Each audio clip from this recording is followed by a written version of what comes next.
This is the Forlorn Waterfall. In this pre-industrial landscape, the most impressive thing is the sheer number of watermills all built so close together in a line.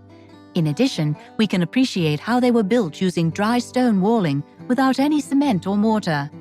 Below us, we can see the first 21 watermills. The first 9 are the lower section called Aslaches. The next 12 are the middle section, also known as a Carrera de Martin. Above us, we can admire the 14 mills forming the spectacular upper section, or Carrera de Acerixera. The waters of the Forlorn River rise and fall with the seasons, and in the summer, this waterfall can dry up completely. And herein lies one of the most curious facts about these watermills. The water that keeps this upper section moving and which powers all of the mills of the Picon Valley does not come from the famous Forlorn River. Instead, the water comes along a long canal from a completely different river, the Cal. Because the slopes are so steep, it would have been impossible to use carts to transport grain and flour. So instead, pack animals would have brought the grain up to be milled.